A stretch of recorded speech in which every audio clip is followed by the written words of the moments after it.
биринчиден бул ишеним жана өнөктөштүк да. Сизге келген адам, сизге уюңузга келген адам сизге ишениш керек. Ушул бермет айым менин кызыкчылыгымды көздөйт. Бермет айым менин жашоомо дагы бир менин өсүүмдү да ойлойт деп сизге ишеним болуш керек да, менеджер катары. Ошондой эле партнерство. Мурунку заман өткөн, баягы директива, анан исполнение дегенчи. Бүгүнкү күндө көп нерсени, көп ийгиликтерди качан биз жетип, качан жаратсак болот. Өнөктөштүк болгондо гана да. Ал жерде жашыңды карабайт, ал жерде айымсыңбы, мырза эссиңби карабайт да. Ал жакта өнөктөштүк дегенде бул ошол сага келген адам ушул компаниянын жетишкендиктерине менин салымым чоң деген бир өзүн ушундай бир гордиться этип, өзүнө өзү ушундай бир ыраазы болуп турган ал акыбалына жеткирүү үчүн өнөктөштүк болуш керек да. Ишеним жана өнөктөштүк. Экинчи кеңеш бул айымдар менен иштеп атканда айымдарга негизи шарт түзүп бериш керек. Анткени мисалы өзүм эле тажрыйбамдан бизге келген айымдар, мурда министрликте иштегенде дагы көпчүлүк айымдар энелер да. Энелердин жаш балдары бар, бирөөсүнүн эмчегинде баласы бар дегендей да. Ошол себептен мен ар бир кака барбайын, эң биринчи мен шарт түзүп баштайм да. Киргенде эле, офис жаңы эле мен сразу айтам, бул жерде айымдардын бурчу болот. Бул жерде айымдар үчүн бир чөйрө түзүлүш керек, барып ошол жерден эс алыш керек. Эгерде эмгизген баласы болсо, ошо эмгизген баласын жолдошу алып келет, ошол жерден баласына убакыт бөлгөнгө мүмкүнчүлүк болуш керек. Жана биздин кыздар бар азыр, правильное питание, туура тамактануу деп жүрүшөт.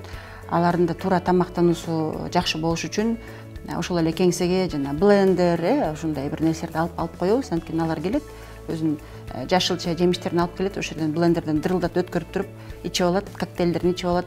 Анан коктейлдерин ичкенче баардыгыбыз үйүлүп калып, аны карап, эмне ичип атасың, кандай жеп атасың деп кызыгып, бул дагы өзүнчө бир тимбилдинг да. Ошого шарттар түзүп бериш керек.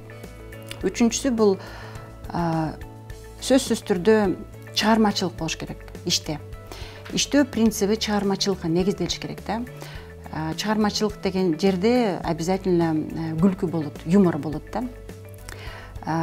Мисалы чыгармачылык дегенде эле эмне баардыгы сайма-сай сүрөт тартабызбы дейт да. Жок, андай эмес. Чыгармачылык дегенде ар бир адам бир кандайдыр бир чыгармачылыкка өнөрү бар да. Бирөө жарым жакшы ойнойт гитарада, бирөө жарым жакшы билейт, бирөө жарым жакшы ырдайт да, бирөө жарым ыр жазат.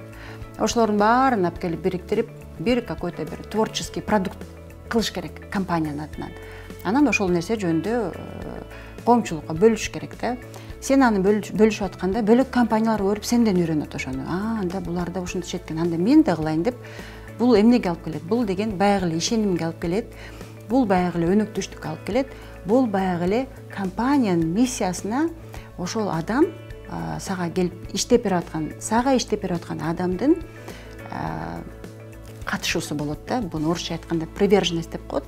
Бул өтө маанилүү нерсе. Бул корпоративдик культурага салымды ошол чыгармачылык аркылуу кошсоңор болот да, ошол аркылуу адамдар тартсаңар болот.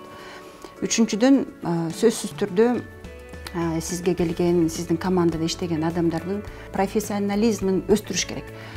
Профессионализм өстүрүү дегенде бул жөн эле повышение квалификация эмес, барып бухгалтерский курсту окуп келип, же бир финансовый башкарууну окуп келип эмес. Бул ошондой эле кезде личностный рост, ар кандай тренингдер болот, семинарлар болот, кандайдыр бир йога семинарлар болот, жана туура тамактануу боюнча кызыктуу бир спикерлер келет. Ошол жакка дагы барыш керек да. Ошол сен жаныңда жүргөн кесиптешиң менен ошо эмгек тайпаңда иштеген адамдардын кызыкчылыгы ошол жакта да. Анан ошолорду коштоп алып, ошол семинарына барып, же футбол жакшы көрөт, биздин балдарыбыз футболго барабыз. Бешинчиси, менин негизги принцибим жана кеңешим элдин баарына директор болуп келип эле, мынтип галстуктарын тагып эле, всё, печать коюп, кол коюп эле, анан тияка бияка тарсылдап турсулдап эле элдерди куугунтуктамай эмес, баардыгы махаббат аркылуу болуш керек да. Всё через призму любви. Махаббат дегенде бул мындай бир универсалдык түшүнүк да. Анын үчүн сен өзүңдөн ошол бир махаббат куюлуп, төгүлүп туруш керек да.